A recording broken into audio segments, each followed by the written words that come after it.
Hi friends, Grace and I want to welcome you to the channel, Ozarks Traditional. Today we're going to begin our new series on in real life traditional archery, beginner to bow hunter. Every journey, as the saying goes, begins with a single step. The first single step in this journey was choosing what bow we were going to use to become a traditional bow hunter. Like most of us do this day and age, I went to the large online distribution house to look for some bows that might be in my budget range. I wanted to go as low cost as possible because I didn't know if I would enjoy traditional archery or if I would even be able to participate in it. I didn't know if I had what it took to become a traditional archer. I had some thoughts in my mind on which way I wanted to go. I knew that if I were to become a traditional bow hunter, that I would predominantly be doing it from a tree stand. So I wanted a fairly short bow. I wanted something with enough poundage to do what I needed to do. And I wanted something with a little zip, if I could, get as much bang for the buck, if you will, out of the bow. In my mind, in the logical sequence I used, that ended up being a recurve bow. I came across a kit for $99 that included the bow itself. This quiver was not part of it. The bow itself, an arm guard, which was originally much longer than this, which I cut in half because I didn't want the entire arm. So I cut it down to suit my needs. It came with a shooting glove, again, which I don't use for the most part right now, except that I do keep it with my cloth gloves in my pack that I go hunting with to wear over the gloves. So it fits well, and the elastic stretches well, and it does very well for that. And it also came with bow stringer and Dacron string. Both work just fine for starting this off with. The stringer itself, it's a recurve bow stringer with a wedge for the top limb, cup that goes over the lower tip. So when the tip is placed, this goes over the top limb, pull up, string your bow, work just fine.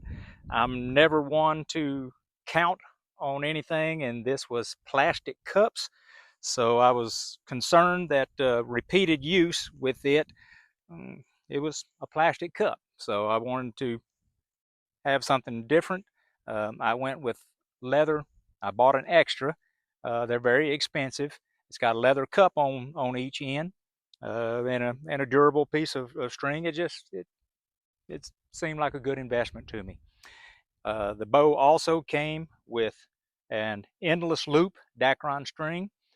I hear that they are now being supplied with Flemish twist strings. I don't know that to be a fact. It's just something that I've heard.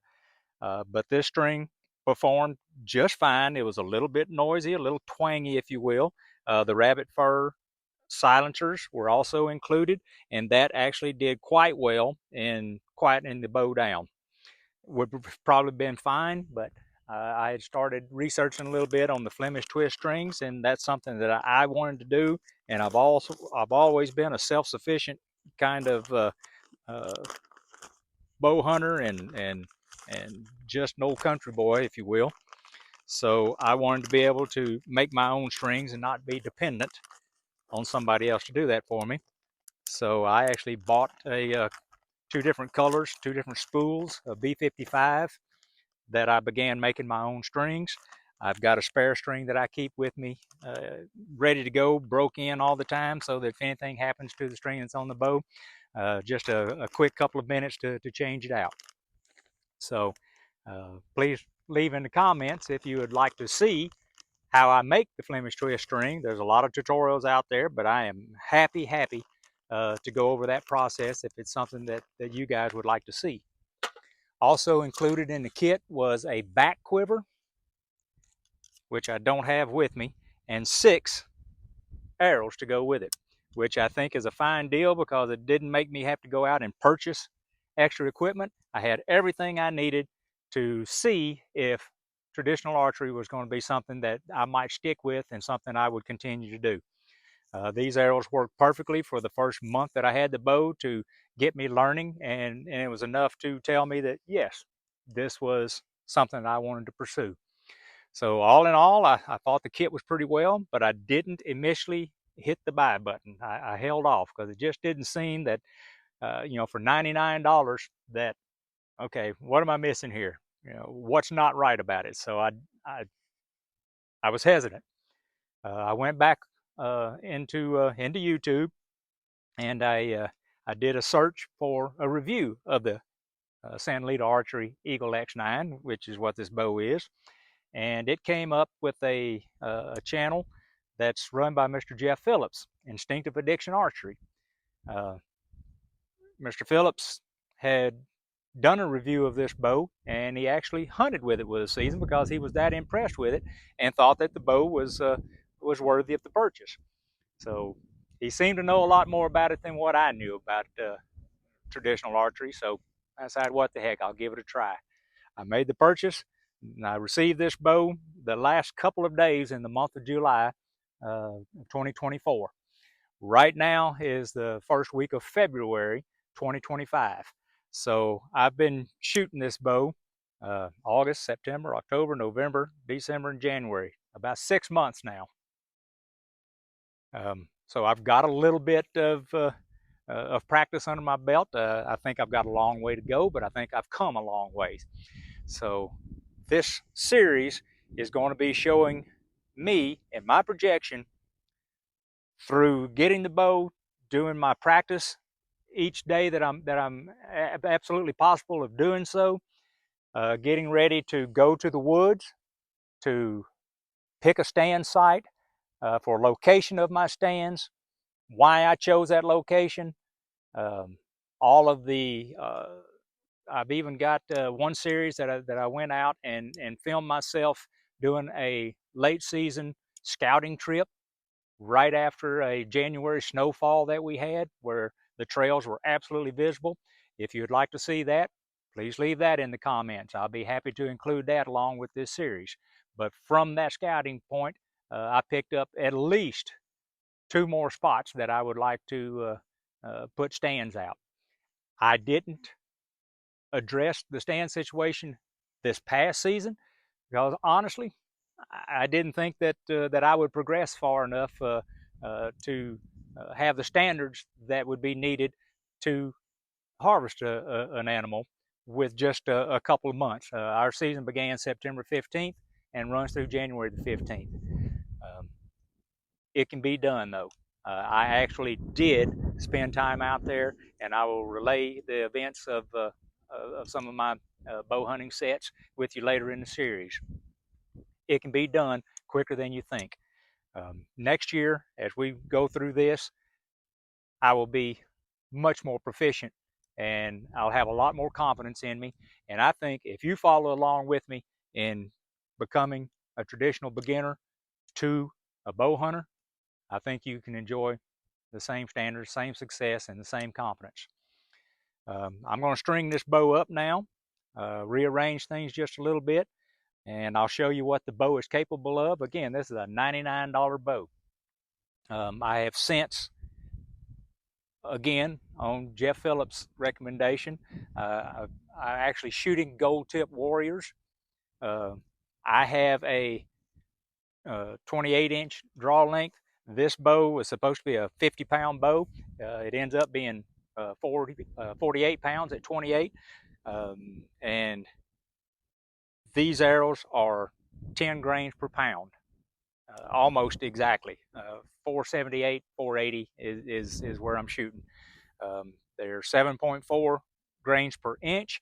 I've got lighted nocks in the rear. I've got 3 4-inch feathers on each. I've got a 100 grain brass insert in the front and a 125 grain tip. So that's my setup on this bow. I'm going to rearrange things just a little bit I'll shoot the bow a couple of times so you can see if this is the direction you want to go. I will say right now that after having shot for this 6 months, in the back of my mind, I don't know if the recurve is exactly the way I would go. After doing more research, learning more about what's available out there, I would really consider going with the Black Hunter bow. They're so easy to change the limbs out on. I could get a set of recurve and a set of reflex deflex longbow limbs for probably another, have two bows for probably another, less than another $100. Under $200, I could have two bows sharing the same riser. I may go that direction as it is, but I would certainly, probably knowing what I know now, probably go that direction. Although I have no complaints with the Eagle X9 that we have here. You will be able to see that in a moment. The way I've got it set up, I'm going to be shooting from 10 yards, 15, 20, and 25. The reason I want to demonstrate those yardages is because I've been doing a lot of YouTube research, and you probably have also. I'm not sure if all of the people shooting out there are being 100% totally honest on what their shooting distances are. This is my first foray into traditional archery, but friends, I'm in my sixth decade. I've been hunting for over 50 years. I've hunted with shotgun, centerfire rifle, centerfire pistol, black powder rifle, black powder pistol. I've killed game with all of those, and compound bows. And I've got 30 years plus experience in compound archery. I didn't come in this blind to aerodynamics and the ballistics of an arrow. Seems to me like some of these shots are getting into the target just a little quicker than what they should from the distance that we've been told that they're being shot at. So I want to assure you that what I'm doing now is in real life. There will not be tricks of editing or anything else. If I throw a bad shot in there, it's because that's where I'm at in my game right now. My concentration is not always on. When the concentration is good, I feel like I can shoot pretty well. When I'm thinking about, my grocery list or something else I need to do, and my vision kind of expands, my shots expand a little bit. There are many different methods of shooting. I'm not going to go into that on this episode. I will touch that on that subject in volume 2 of this series. For now, just going to let you know that I shoot split finger, and I do it with a glove. I shoot instinctively. I do not aim. There's a reason that I don't have an aiming use the tip of the arrow to aim with, do any gap shooting or anything like that. It's a vision thing that I have. I cannot focus outwardly on my target and up close. My eyes just don't allow that to happen. So that's why I chose to go instinctive shooting. That's one of the reasons I chose to go instinctively with my shooting abilities. Instinctive shooting is another thing that we're going to touch on. People really get themselves worked up on the term instinctive shooting. It's a semantics thing. They like to call it intuitive or what have you. What it is instinctively shooting. That's the name of it. That's what it's been called for decades. I will lightly explain that just before we begin shooting in just a moment. So let me reposition some cameras, get some things set back up. Well, let me go ahead and string this bow on camera so you can see how that is done in case you've not ever been part of that. So again, the cup is placed over the lower limb. The other end is wedged on the bow limb itself. This is stepped in. When you pull up on it, it flexes the limbs down, and you can move the string in place. And just like that, the bow is strung and ready for use.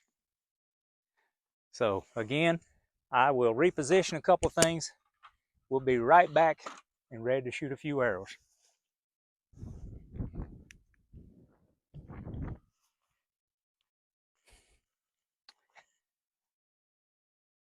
So now I've zoomed in slightly for my shots at 10 and 15 yards.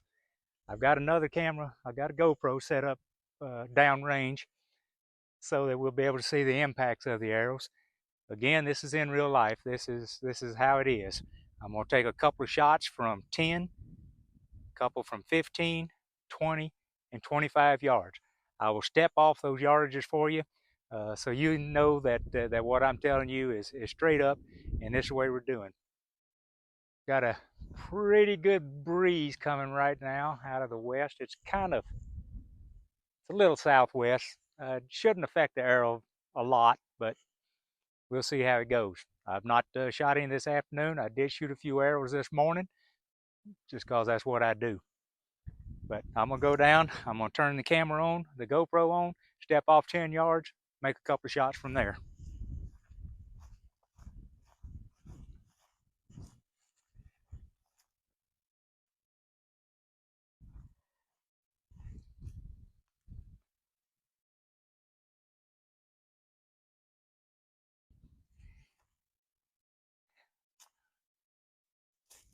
I will actually even step off the paces and count them out for you. 1, 2, 3, 4, 5, 6, 7, 8, 9, 10. First pair of arrows from 10 yards.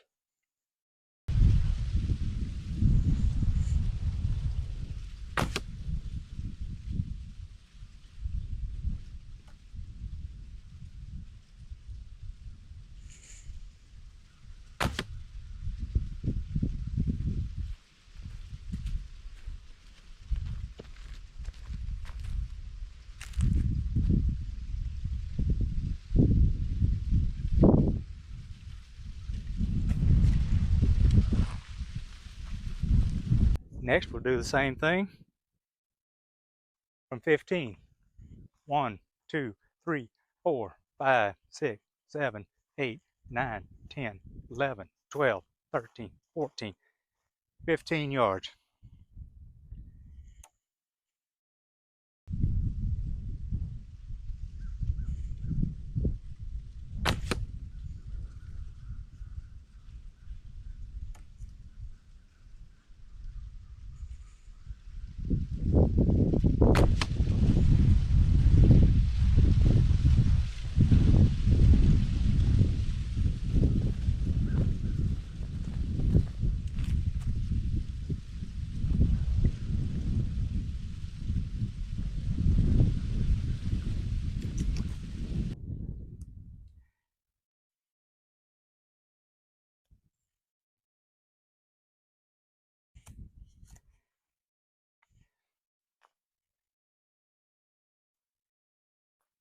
Now I think I'll pull the zoom back so that you can see more about what I'm doing and how the shots are, and we'll continue on.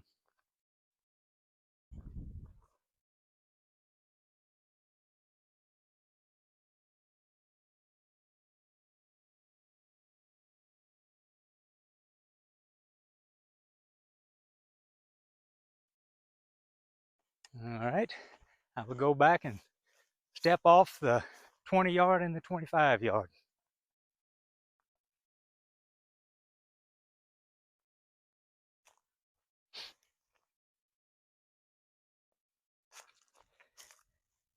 One, 2, 3, 4, 5, 6, 7, 8, 9, 10, 11, 12, 13, 14, 15, 16, 17, 18, 19, 20.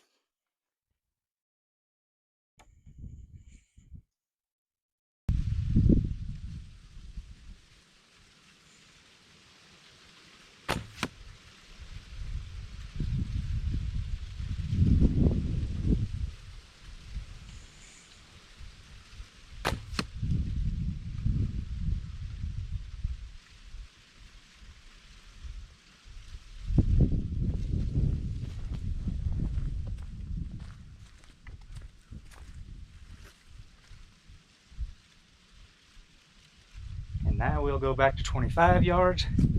Again, no editing, no playing around with any of this stuff. This is all in real time as it's happening. 1, 2, 3, 4, 5, 6, 7, 8, 9, 10, 11, 12, 13, 14, 15, 16, 17, 18, 19, 20, 21, 22, 23, 24, and 25. Let me move the camera just slightly.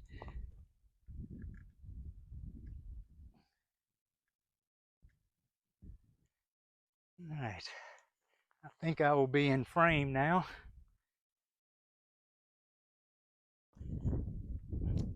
Now, after a few months of shooting this bow, I know that from my 10 to 20 yards, instinctive shooting, I can pick my spot and shoot to my spot. And there won't be that much difference. It's fairly flat into that area, not much going on. By the time I get to 25 yards, that's when I start seeing drop in my arrow. So this is where the instinctive part, if you will, comes in. It's not truly, you look at it, you know where it's at. It's repetitiveness. After shooting over and over and over from the yardages, you know what your arrows do by the way your target looks in your mind. You can kind of see the distance way it is.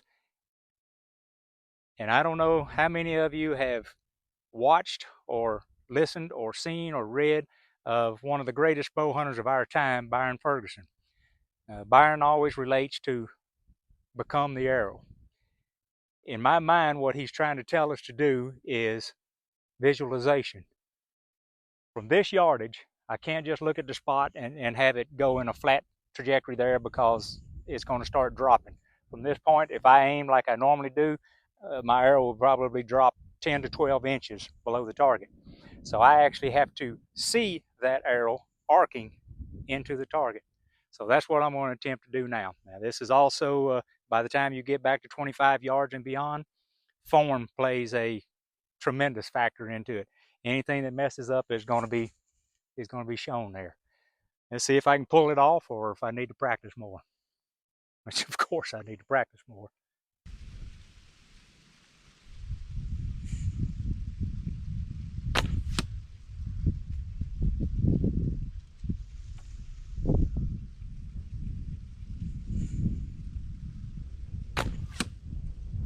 Well, I kind of threw that second one out just a little bit. Still not bad. I'll take that. I will shoot more to improve that. But now you've been given an idea of what 6 months of shooting a traditional bow can bring to you. I shot a lot over this 6 months.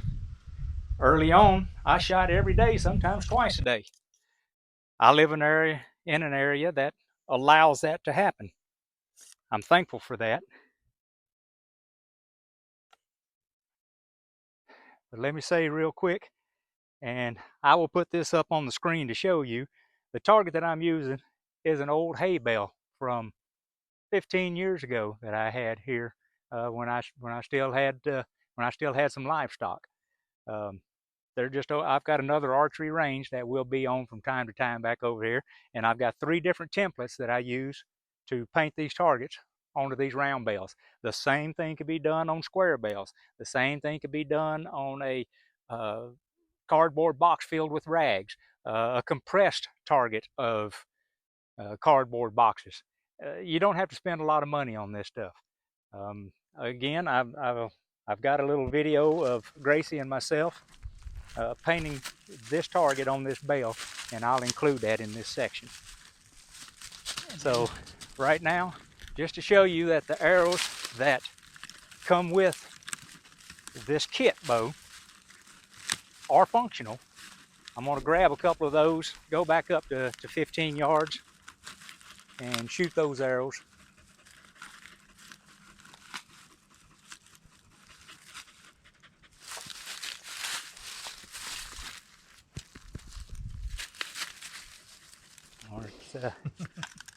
Lord, I think I remember about where 15 yards is.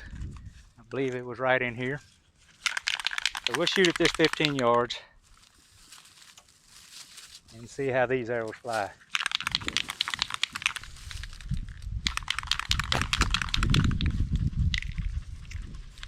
Not as well, considerably slower.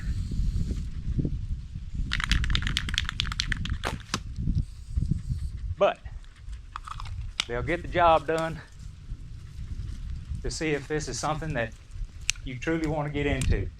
They group to the left because they're a considerably stiffer arrow. I'm going to shoot one more time from back here, trying to compensate for that added stiffness of the arrow.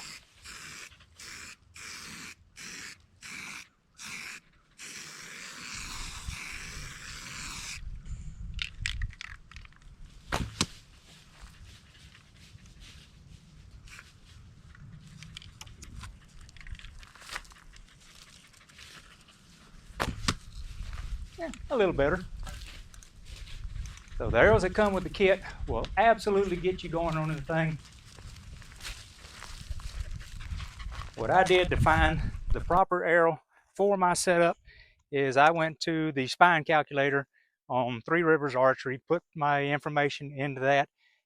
It gave me a good idea of what type of stiffness I needed for this 48-pound bow. Following up on that just a little bit, I have been a farm boy my entire life. I've worked and done things on the farm. Even in my 60s now, I've got a pretty good back on me. I'm saying that because I got a 50-pound bow. Even when I got that 50-pound bow, I did not shoot 30 arrows for the first week. I shot half a dozen, maybe 10 arrows in each one until I built my archery form back up again. So that's another good thing that going along with the black hunter bow that I spoke about, you could get lighter poundage limbs for those. I didn't follow a lot of the sound advice that is given. Don't over bow yourself. Don't over pound yourself. You'll introduce bad habit forms. Again, I've been shooting archery in the compound world for over 30 years. I knew good bow form before I started doing this. I've got a follow through. I've got back tension that goes into it. I hinge my elbow even with a release where I went with it. Even with a release, I would come back into this and I had a index finger release that I would then hook over the bow, and for me to trigger that release, I would hinge my elbow back, and that is what pulled my hinge. So now I incorporate the same thing. I come back into it, I've got a hook into it, and as I'm hinging this right elbow back, I'm slowly relaxing my fingers. I see a lot of archers out there that do this and come back and touch their shoulder. I don't understand why that is. If they're putting it into it and it automatically goes back there, I can see. But I don't understand the release and then touching. If you're hinging your elbow back, you're going to be in line with it and it's going to automatically come back. I don't like dynamic. I do a static release. So when it comes into it, my release is basically right here. But if you're doing this, trying to get this dynamic release, you're introducing a torque and a spin to your string. You do not want that. That much I do know. That's going to end it for the first chapter of this series. Next time we come out, which will probably be another week or so, I'm going to try to release another volume each week. The next one we'll be talking about different methods of aiming. So I shoot instinctively. I'll try to go into gap shooting. I'll try to go into string walking. I'll try to go into a fixed crawl. We'll try to cover all of these. I won't be able to demonstrate all of these because I don't practice all of these. But I will be able to at least give you an explanation and see if it's something that you want to try to practice. Thank you so much for being here. I hope that you'll hit the subscribe button so that you can come back and catch every episode along this series and the rest of the topics that we'll cover here. I've already introduced one episode on my channel, and I'd like to link to it. It'll probably be right up here, and that is some of my trail camera scouting for this past season that helped me to locate where I wanted to place my stands for next year. Beautiful animals that are on it. It'll give you an idea of what the Missouri Ozarks have to offer as far as some game, and we think it'll entertain you. So subscribe, comment on any question that you'd have, direction that you'd like to go, and I'll put a link to the prior video. Thank you so much for being here. We'll see you next time on Ozarks Traditional.